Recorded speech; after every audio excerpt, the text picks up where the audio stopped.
नमस्कार दोस्तों। पिछली क्लास में हम भक्ति परंपरा और संप्रदाय के बारे में पढ़ रहे थे, जिसमें से हम सगुण भक्ति परंपरा को कंप्लीट कर चुके थे। आज हम मिश्रित भक्ति परंपरा की ओर बढ़ेंगे। सगुण भक्ति की तरह ही मिश्रित भक्ति परंपरा में भी 3 संत हैं, संत माव जी, हरि सिंह जी साखला, चरणदास जी। तो देखिए, मिश्रित भक्ति परंपरा से संत संप्रदाय।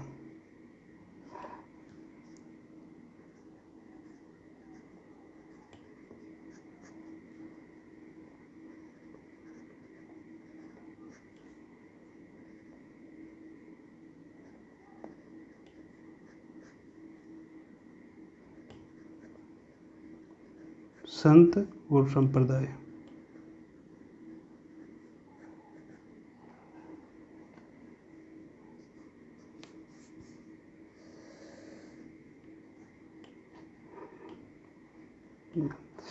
सबसे पहले हम बात करेंगे संत माव जी की।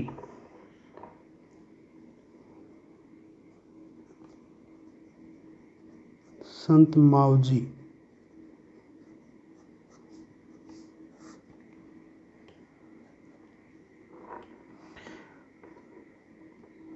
संत माव जी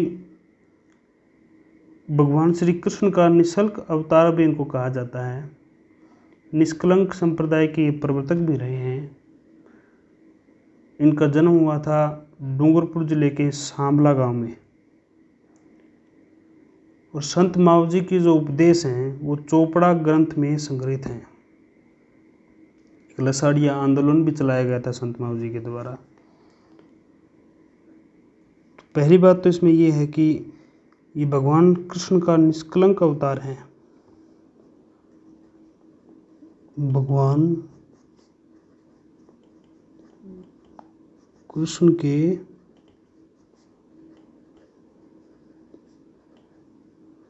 निष्कलंक अवतार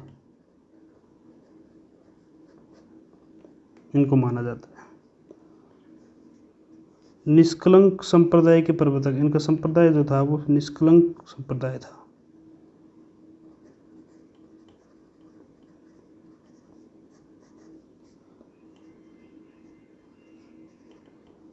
निष्कलंक संप्रदाय के प्रवर्तक।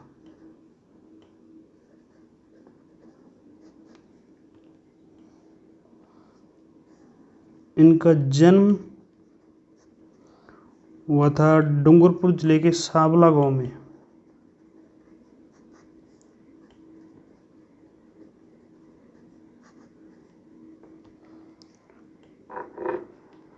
संत माव जी के जो उपदेश है ना वो चोपड़ा ग्रंथ में संग्रहित हैं। चोपड़ा ग्रंथ। संत माव जी के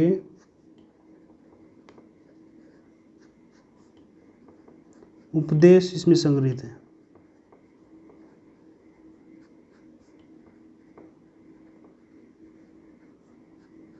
उपदेश इसमें संग्रहित हैं। अब एक आंदोलन चलाया था संत माव जी ने। उस आंदोलन का नाम था लसाड़िया आंदोलन।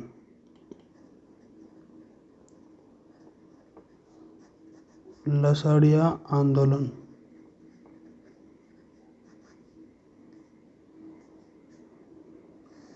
ये किसने चलाया? ये चलाया संत माव जी ने चलाया। संत माव जी ने चलाया। किन के लिए? भील जनजाति के लिए।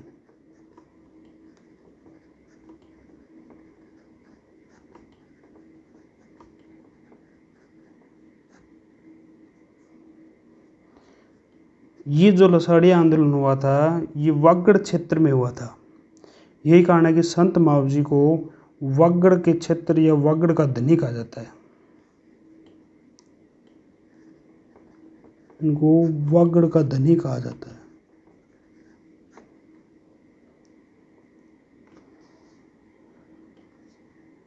एक बेणेश्वर मेला लगता है।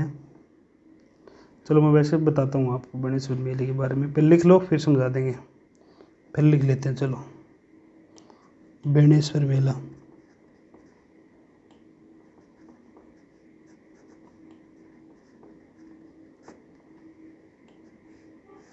लगता कब है? ये लगता है माघ पूर्णिमा को।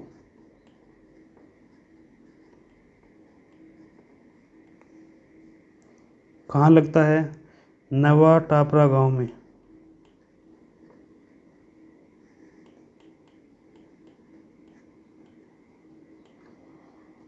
इसमें सबसे ज़्यादा बढ़ चढ़कर भील जनजाति भाग लेती है।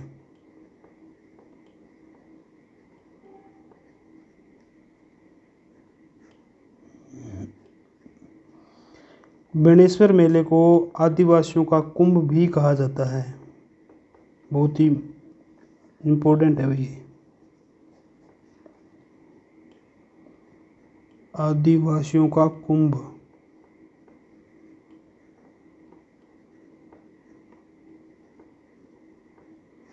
बेणेश्वर मेले को आदिवासियों का कुंभ भी कहा जाता है। नेक्स्ट पेज ले लेते हैं, इसको रख देते हैं।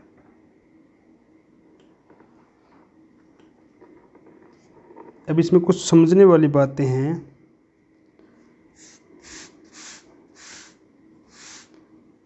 जैसे ये एक नदी है जो यहाँ से निकलती है,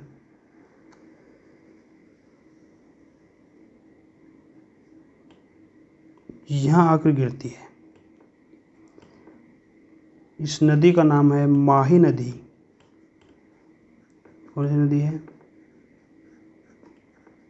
माही नदी।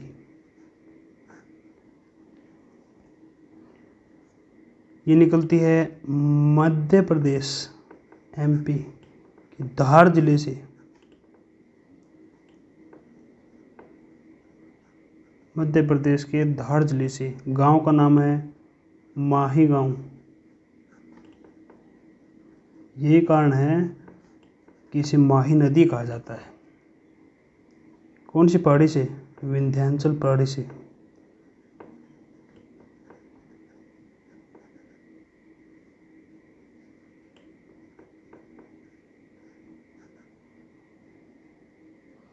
अभी एमपी से निकलती है, राजस्थान में जाती है, फिर गुजरात में जाती है। गुजरात में जाकर खंभात की खाड़ी में जाकर गिरती है।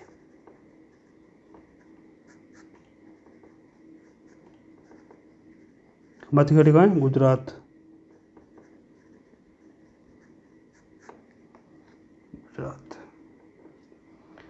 अब देखिए, एक नदी और है जो उस नदी में आके मिलती है। उस नदी का नाम है जाखम नदी। यहाँ पे आगे गिर गई। ये भंवर माता प्रतापगढ़ से निकलती है।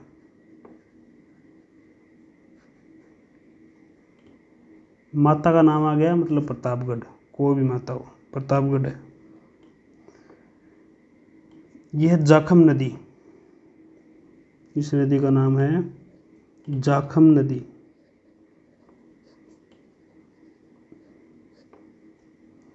अब एक नदी और यहाँ आती है और यहाँ मिलती है, वो है सोम नदी।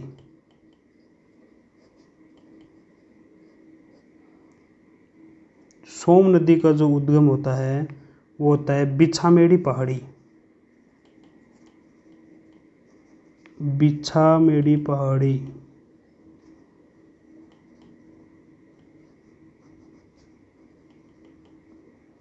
बिछामेड़ी पहाड़ी कहाँ है? बिछामेड़ी पहाड़ी है उदयपुर में।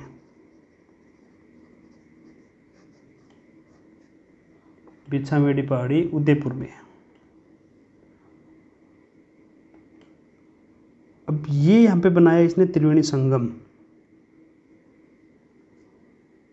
ये यहाँ पे इसने बना लिया त्रिवेणी संगम।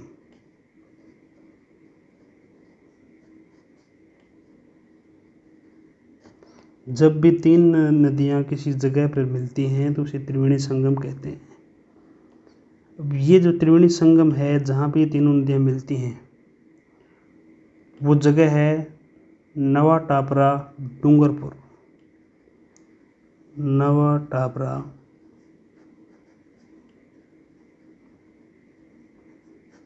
जो कि डूंगरपुर में है। यहाँ पे एक बात और ध्यान रखने वाली बात है, जहाँ पे भी त्रिवेणी संगम होता है वहाँ पर मोस्टली भगवान शिव का मंदिर मिलेगा। तो यहाँ पे भी भगवान शिव का मंदिर है त्रिवेणी संगम में।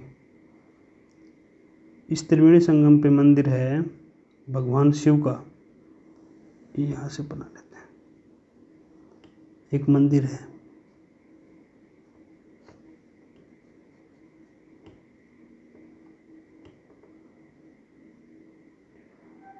उसका नाम है बेणेश्वर मंदिर।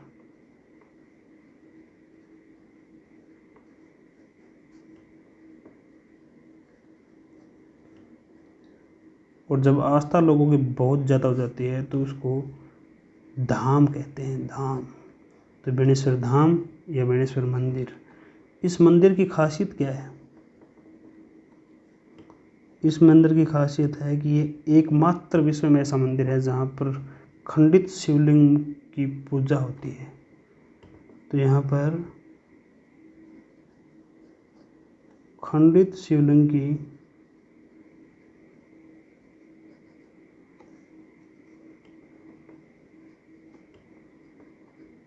मूर्ति की पूजा होती है।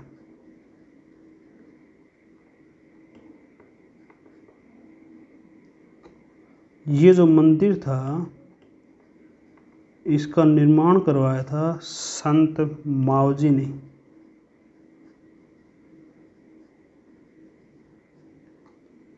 दो बातों को और ध्यान रखना है इसमें, संत मावजी ने निर्माण तो करवाया था लेकिन संत मावजी ने यहीं पे तपस्या की और यहीं पे इनको ज्ञान की प्राप्ति हुई।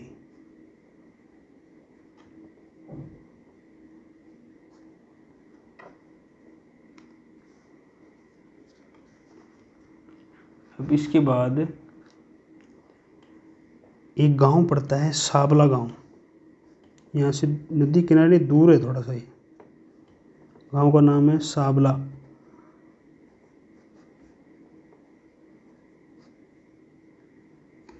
ये कहाँ है? ये भी डूंगरपुर में है।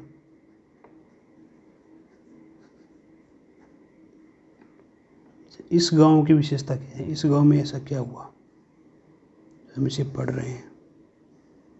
तो इस गांव में हुआ ऐसा, पहली बात तो ये है कि यहाँ पर संत मावजी का जन्म हुआ।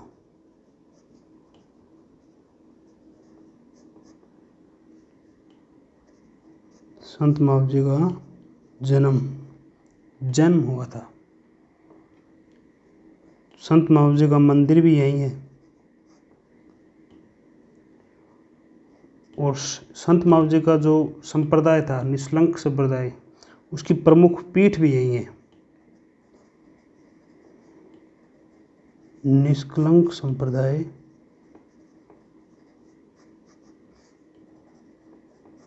की पीठ, ध्यान रखना है प्रमुख पीठ है। एक बात और है याद रखने वाली कि किसी भी संप्रदाय की प्रमुख पीठ वहीं होगी जहाँ पर समाधि होगी। तो यहाँ पर संत मावजी की समाधि भी है। संत मावजी की समाधि भी यही है। और बेणेश्वर का मेला आपको पहले बताया था मैंने, ये लगता है बेणेश्वर मेला नवटापरा गांव में, ये मैंने आपको बता दिया बेणेश्वर मेले के बारे में। चलो जी, संत मावजी के बारे में इतना ही था। अब हम आगे पढ़ेंगे नेक्स्ट संत हमारे जो हैं वो हैं हरि सिंह साखला।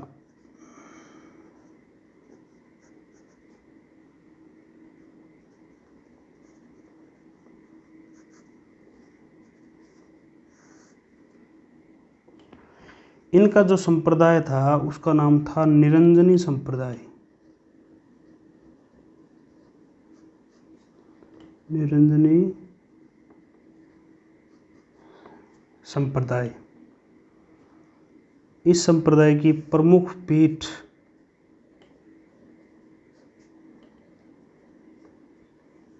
वो था गढ़ा का बास, जो कि नागौर में है। गढ़ा का बास नागौर में।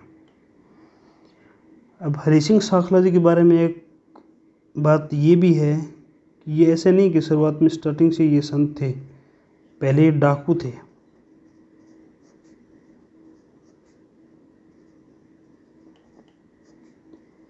पहले ये डाकू थे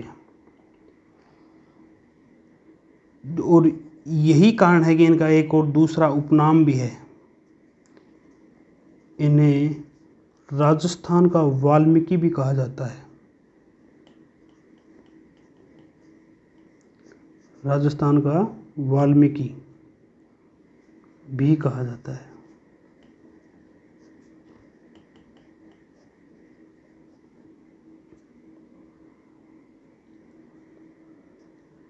अब दो बातें इनके बारे में और देख लेते हैं। एक तो इनका जन्म कहाँ हुआ, दूसरी बात है कि इन्होंने समाधि कहाँ ली, या इनकी समाधि कहाँ है, या इनकी मृत्यु कहाँ हुई। दूसरी बात,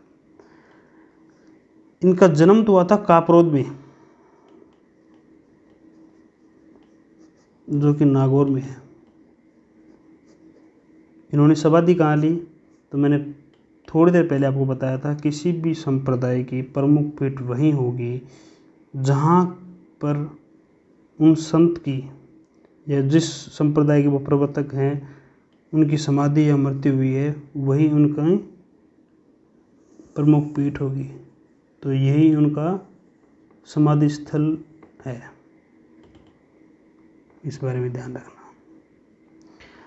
अब ऐसा क्या चमत्कार हुआ कि हरि सिंह जी साखला डाकू से सन्यासी बन गए। तो हरि सिंह जी साखला हड़बू जी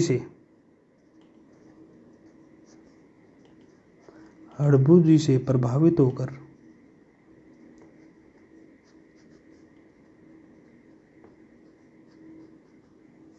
सन्यासी बने।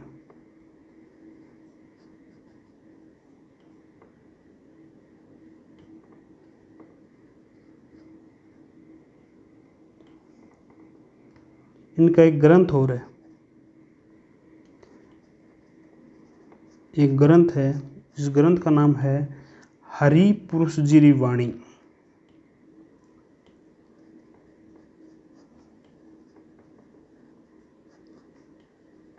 पुरुषजीरी वाणी ये ग्रंथ है इनका, और इसी ग्रंथ में इनके उपदेश संग्रहित हैं।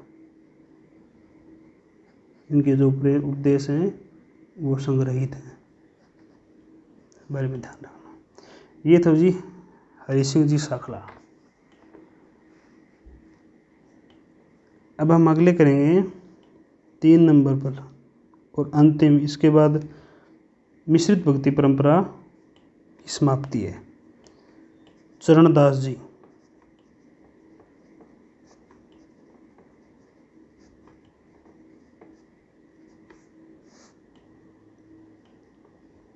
इनका जो संप्रदाय था वो था चरणदासी संप्रदाय।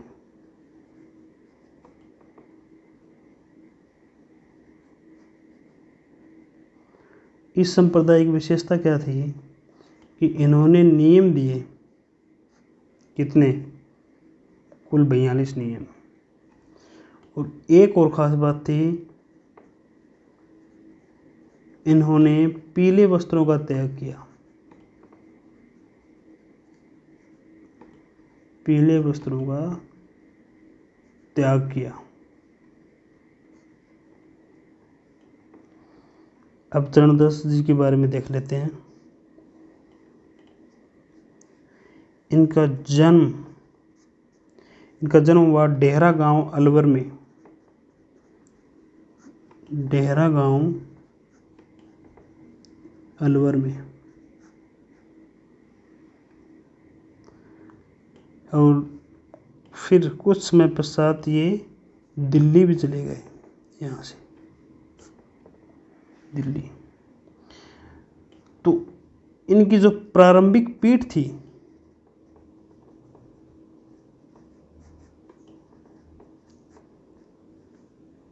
वो तो होगी डेहरा गांव,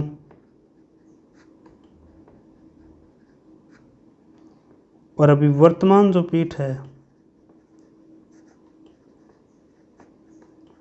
वो हो गई दिल्ली। ठीक है जी।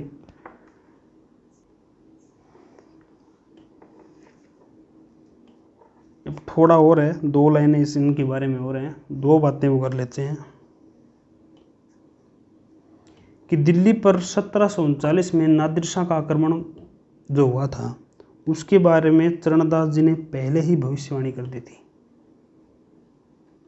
ओके, तो दिल्ली पर हुए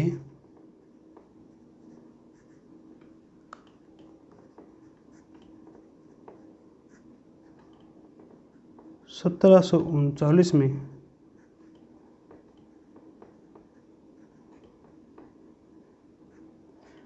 नादिर शाह के आक्रमण की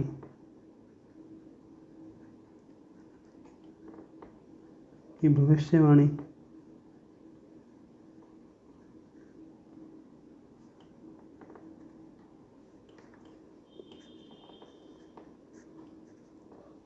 चरणदास जी ने की थी।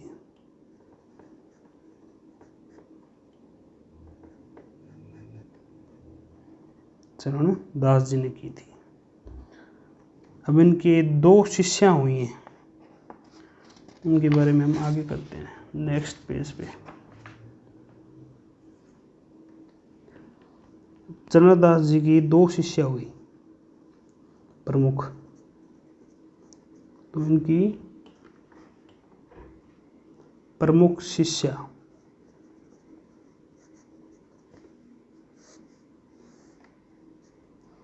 पहली तो थी दयाबाई,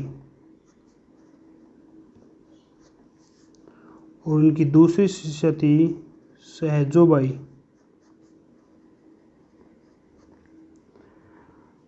अब दयाबाई के जो ग्रंथ हैं उनमें से पहला तो है दयाबोध, जबकि दूसरा है विनय मल्लिका।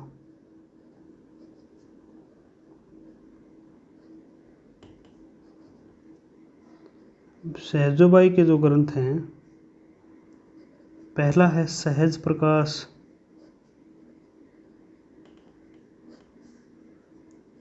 जबकि दूसरा है 16 तिथि।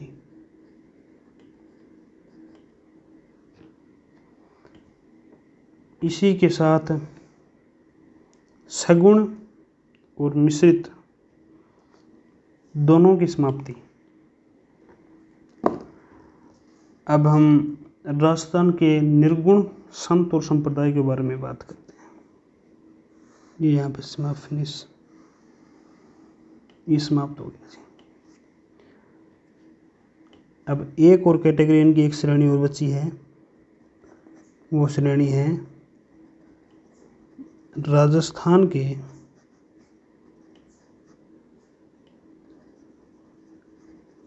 प्रमुख निर्गुण संत व संप्रदाय।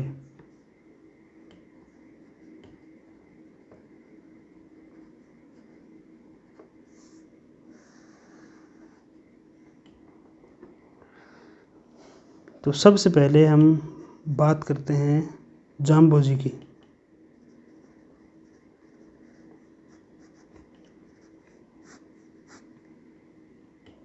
जाम्बोजी, इनका जो संप्रदाय था वो था बिश्नोई संप्रदाय।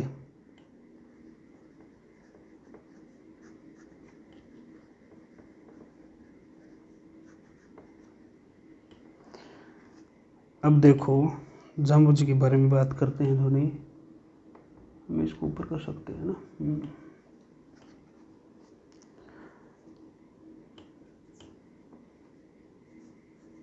अब दो जिलों की बात करते हैं, एक तो है नागौर, एक है बीकानेर। तो मैं कुछ ऐसे बना लेता हूँ, ये तो जी अपना नागौर जिला और ये है अपना बीकानेर जिला, दो जिले बना दिए मैंने। तो नागौर जिले में एक जगह है, उस जगह का नाम है पीपासर। कहाँ है ये? नागौर में। यहाँ पे हुआ क्या था? यहाँ पे हुआ था जी जाम्बो जी का जन्म, पीपासर में जाम्बो जी का जन्म, जो कि हुआ था 1451 ईस्वी में।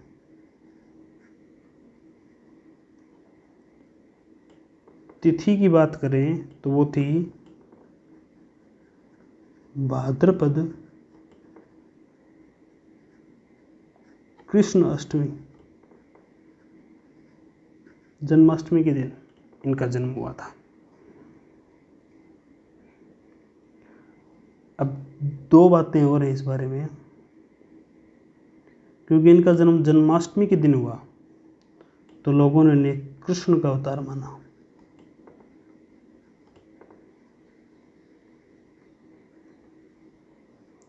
लेकिन ये वास्तव में विष्णु के अवतार थे।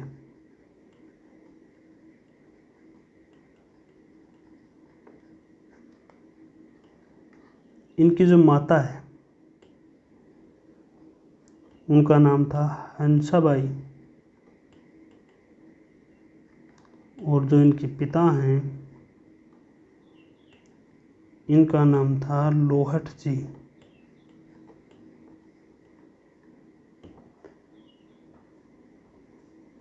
पीपासर को जाम्बो जी का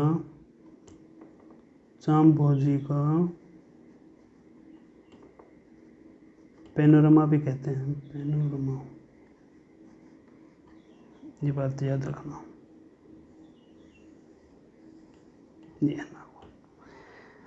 ये तो हो गया नागौर जिला। अब बीकानेर जिला, बीकानेर जिले में थी दो स्थान। पहला जो जगह थी वो थी मुकाम तालवा।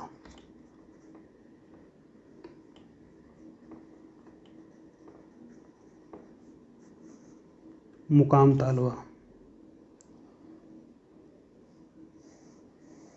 मुकाम तालवा, यहाँ क्या था?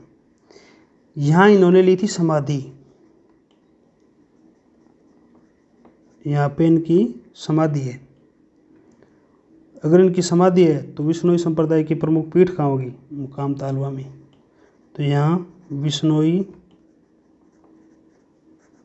संप्रदाय की प्रमुख पीठ भी है, प्रमुख पीठ है, ठीक है। और यहाँ मेला बढ़ता है जी। कब बढ़ता है वो मेला? एक तो बढ़ता है आश्विन अमावस्या को, दोनों अमावस्या को बढ़ते हैं, आश्विन अमावस्या, और दूसरा है फाल्गुन अमावस्या।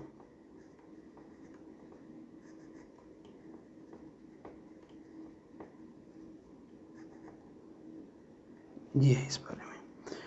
अब ये एक जगह हो रहा है जी, इस जगह का नाम है समराथल धोरा, या फिर इसको धोक धोरा भी बोलते हैं। तो इस जगह के बारे में है समराथल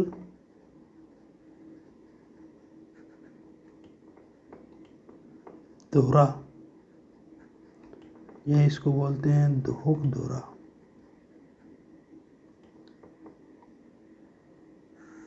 इसके बारे में क्या है?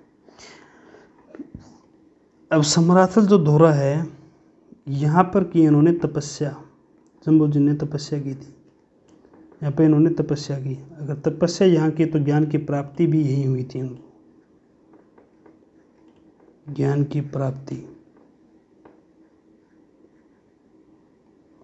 इसके बाद प्रथम उपदेश भी यहीं दिया था,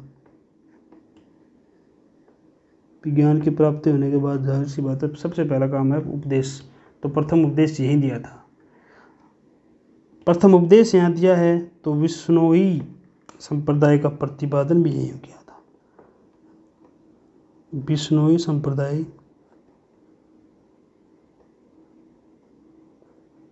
का प्रतिपादन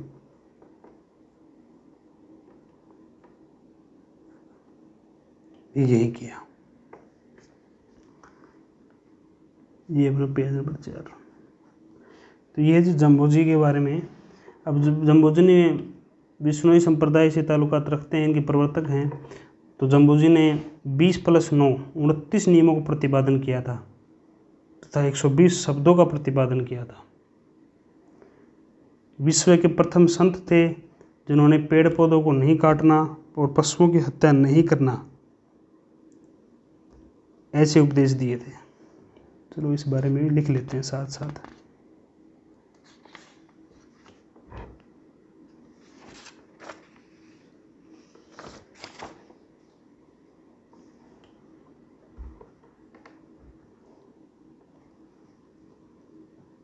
चलो, जाम्बोजी ने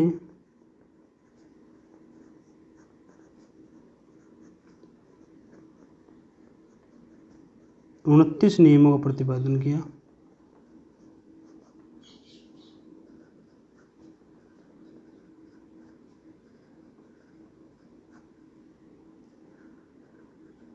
तथा 120 शब्दों का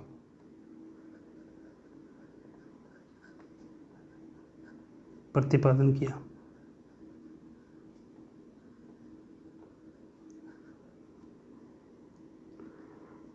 प्रथम संत जिन्होंने ये वो प्रथम संत हैं जिन्होंने पेड़ पौधों को नहीं काटना और पशुओं को हत्या नहीं करने के लिए उपदेश दिया। पेड़ पौधे नहीं काटने तथा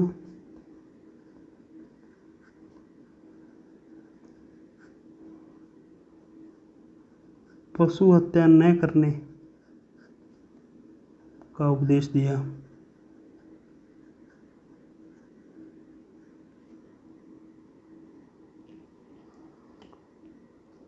अब एक बात और है कि जो राव लूणकरण है,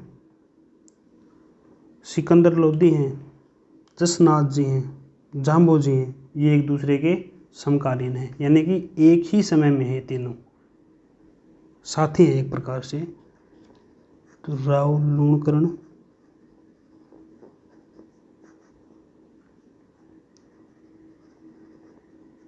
सिकंदर लोदी,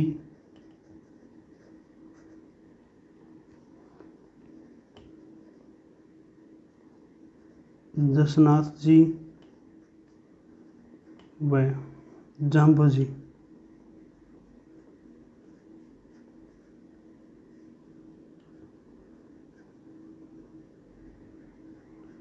एक दूसरे के समकालीन थे।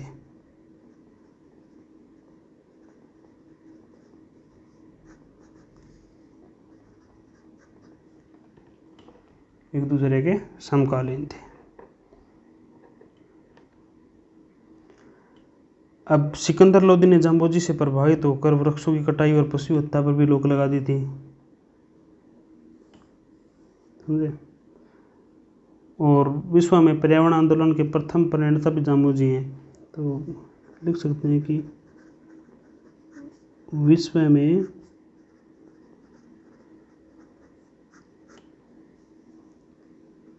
पर्यावरण आंदोलन के प्रथम प्रणेता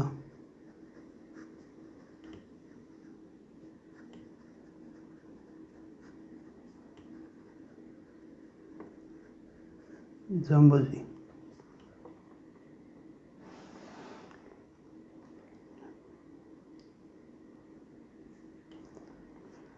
अब आगे देखते हैं कि जो राव लूणकरण थे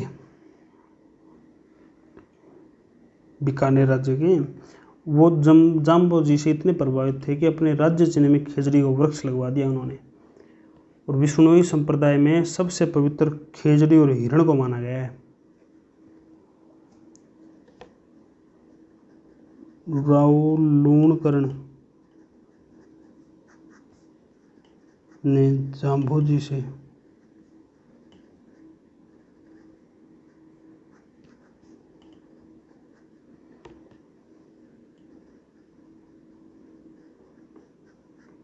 प्रभावित होकर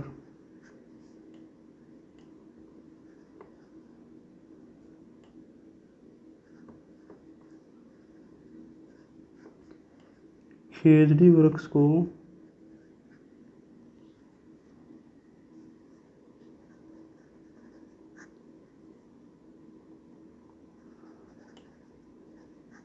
राज्य चिन्ह में शामिल किया।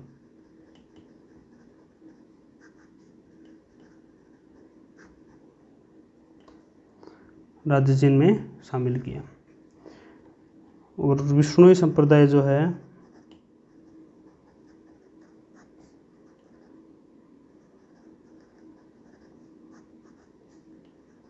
में सर्वाधिक पवित्र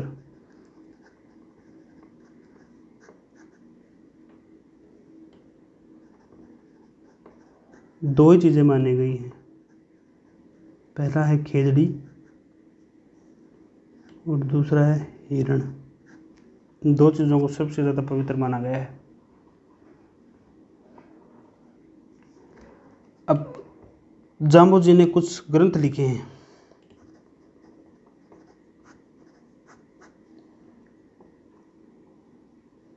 उनमें पहला ग्रंथ है जन्मवाणी,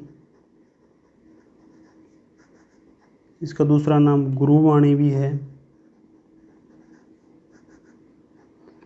इसका एक और नाम वेदवाणी भी है। एक और नाम शब्दवाणी भी है।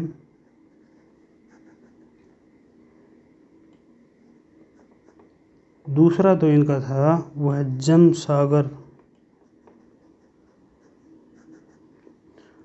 जन्म सागर। तीसरा जो है वो है जम संहिता।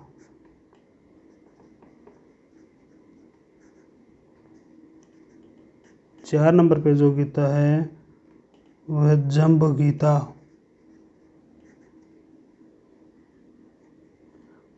पांच नंबर पे जो है वो है विष्णुई धर्म प्रकाश।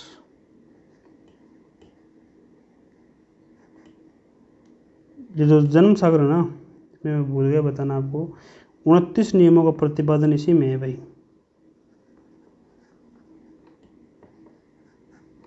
29 नियमों का प्रतिपादन इसी में किया गया था। और जो जम्ब गीता है इसे विष्णुई धर्म का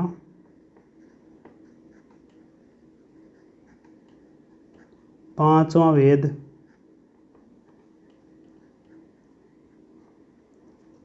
और 19वां पुराण बताया गया है।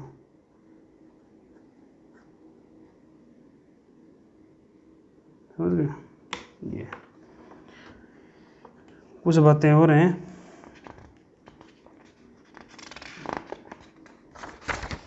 ये कर लेते हैं। ये 5 नंबर पेज था। कर लेते हैं। एक तो खेजड़ली हत्याकांड,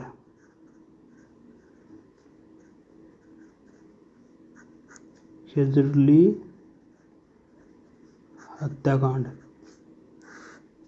हुआ क्या था, कब हुआ था और कहाँ हुआ था, पहले तो ये बताओ।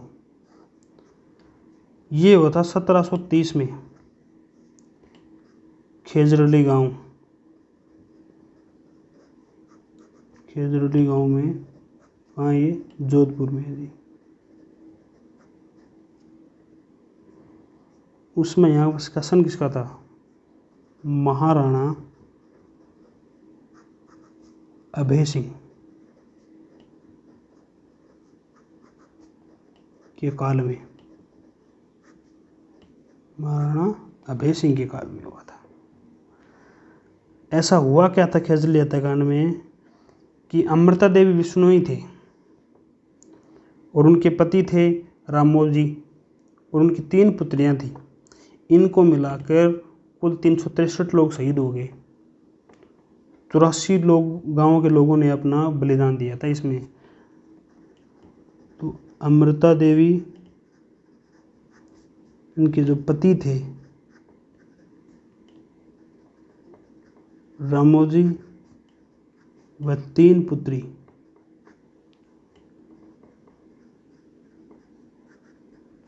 सहित कुल 363 लोग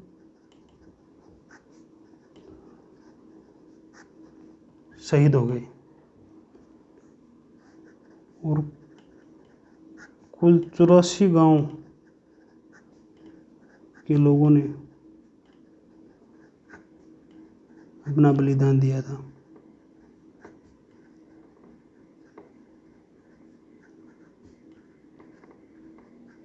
अपना बलिदान यहाँ पे दिया था लोगों ने।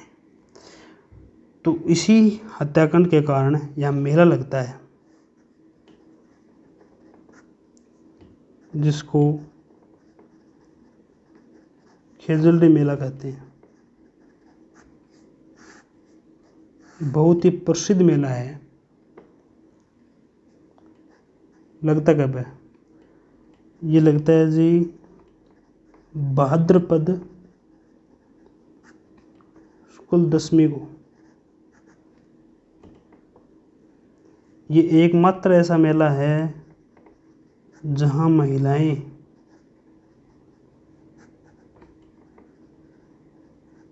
अपने आभूषण छुपाती नहीं,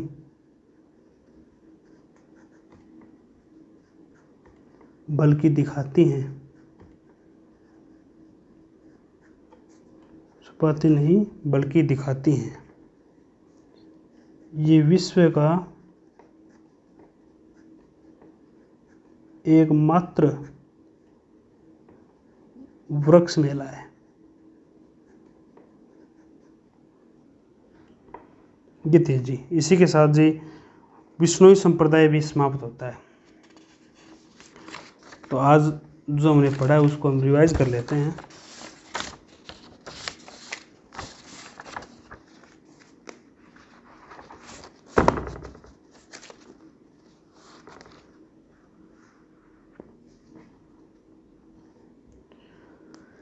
तो देखो जी, मिश्रित भक्ति परंपरा के जो संत और संप्रदाय हैं, में सबसे पहला नाम है संत मावजी का।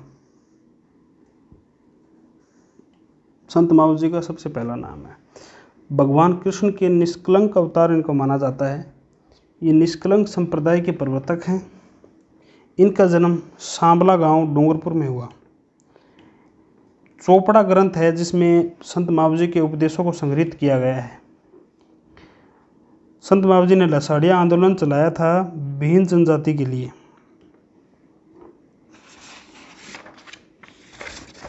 इसके बाद हम पढ़ते हैं जी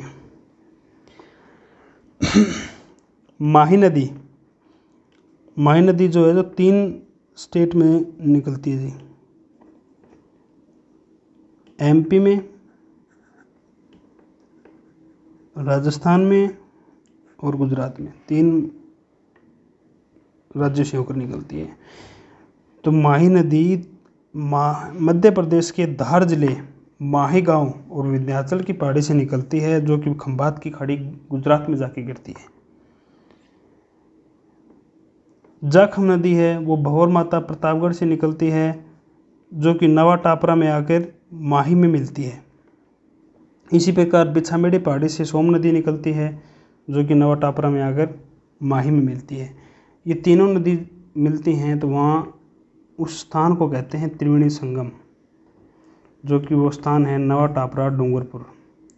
और नवा टापरा डूंगरपुर में बेणेश्वर मंदिर है। बेणेश्वर जिसको धाम भी कहते हैं। यह एकमात्र ऐसा मंदिर है जहाँ पर खंडित शिवलिंग की मूर्ति की पूजा की जाती है।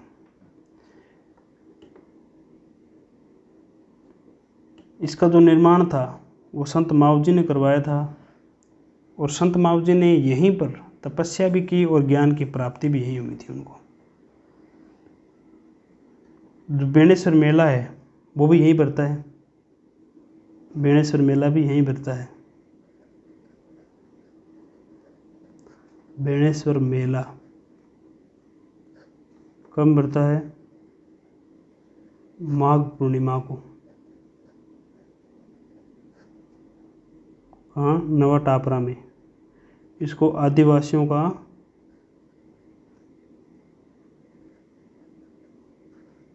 कुंभ भी कहते हैं, समझ गए? बेणेश्वर मेला। इसके बाद सांवला गांव, जो सांवला गांव था, यहाँ पर संत मावजी जी का जन्म हुआ। इनका मंदिर भी यहीं है, निष्कलंक संप्रदाय की प्रमुख पीठ भी यहीं है और संत मावजी जी की समाधि भी यहीं है। यही कारण है कि यहाँ पर निष्कलंक संप्रदाय की प्रमुख पीठ है। संत मावजी जी के बाद आते हैं हरि सिंह जी साखला। इनके निरंजनी संप्रदाय के प्रवर्तक हैं। पहले ये डाकू थे और बाद में ये संत बने। यही कारण है कि इनको राजस्थान का वाल्मीकि भी कहा जाता है। इनकी निरंजनी संप्रदाय की प्रमुख पीठ गढ़ा का वास है और यही इनका समाधि स्थल है। हरि सिंह जी साखला का जन्म कापरोद नागौर में हुआ। हरि सिंह साखला हड़बूजी से प्रभावित होकर सन्यासी बने थे और इनका एक ग्रंथ है हरि पुरुष जी रिवाणी। इसी में हरि सिंह साखला जी के उपदेश संग्रहित हैं। फिर 3 नंबर पे है चरणदास जी। चरणदासी संप्रदाय हैं जिसमें कुल 42 नियम और इन्होंने पीले वस्त्रों का त्याग किया है। इनका जन्म डेहरा गांव अलवर में, उसके बाद ये अलवर से दिल्ली चले गए। इस प्रकार प्रारंभिक पीठ तो डेहरा गांव है, लेकिन वर्तमान पीठ चरणदासी संप्रदाय की दिल्ली में है। दिल्ली पर वे 1739 में नादिर शाह के आक्रमण पर भविष्यवाणी चरणदास जी ने की थी।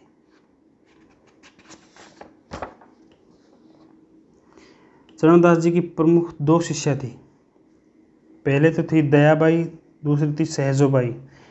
इनके ग्रंथ हैं दयाबोध, विनय मल्लिका और सहजोबाई का सहज प्रकाश और 16 तिथि। ये 4 ग्रंथ हैं। इसी के साथ मिश्रित भक्ति परंपरा भी समाप्त होती है और राजस्थान के प्रमुख निर्गुण संत व संप्रदाय में पहला संत हैं और जिनको संप्रदाय हैं वो हैं संत हैं जाम्बोजी, जिनका संप्रदाय है विष्णुई संप्रदाय। अब विष्णुई संप्रदाय, अब ये नागौर जिले के पिपासर में इनका जन्म हुआ जाम्बोजी का। भाद्रपद कृष्ण अष्टमी, भाद्रपद कृष्ण अष्टमी को मतलब जन्माष्टमी के दिन इनका जन्म हुआ था, तो लोगों ने इनको कृष्ण का अवतार माना, लेकिन वास्तविकता में ये विष्णु के अवतार थे। इनकी माता हंसाबाई थी, इनके पिता लोहट जी थे। अब बीकानेर के मुकाम तालवा में इनका समाधि स्थल है और यहीं विष्णु संप्रदाय की प्रमुख पीठ भी है। यहाँ मेला बढ़ता है। फिर समराथल दौरा और धोक दौरा, इसी को धोक दौरा भी कहते हैं। यहाँ पर इनको तपस्या की, यहाँ पर इन्होंने ज्ञान की प्राप्ति भी इनको यहीं हुई, प्रथम उपदेश भी यहीं दिया और विष्णु संप्रदाय का प्रतिपादन भी यहीं किया। जाम्बोजी ने विष्णु संप्रदाय में कुल 20 + 9 29 नियमों का प्रतिपादन किया। कुल 20 + 9 29 नियमों का प्रतिपादन किया तथा 120 शब्दों का प्रतिपादन किया था। ये प्रथम संत थे जिन्होंने पेड़ पौधे पर काटने और पशु हत्या न करने का उपदेश दिया था। राव लूणकरण है, सिकंदर लोधी है, जसनाथ जी हैं, जाम्बोजी हैं, ये एक दूसरे के समकालीन हैं। विश्व पर्यावरण आंदोलन में प्रथम प्रणेता जाम्बोजी हैं। राव लूणकरण ने जाम्बोजी से प्रभावित होकर खेजड़ी वृक्ष को राज्य चिन्ह में शामिल किया। विष्णुई संप्रदाय में सबसे अधिक पवित्र खेजड़ी और हिरण को माना गया है। ग्रंथ 5 ग्रंथ है। जन्मवाणी, जिसे गुरुवाणी, वेदवाणी या शब्दवाणी भी कहा जाता है। जंब सागर, 29 नियमों का प्रतिपादन है इसके अंदर। जंब संहिता, एक है जंब गीता। जंब गीता को 5वां वेद या 19वां पुराण भी कहा गया है। अंतिम है विष्णुई धर्म प्रकाश।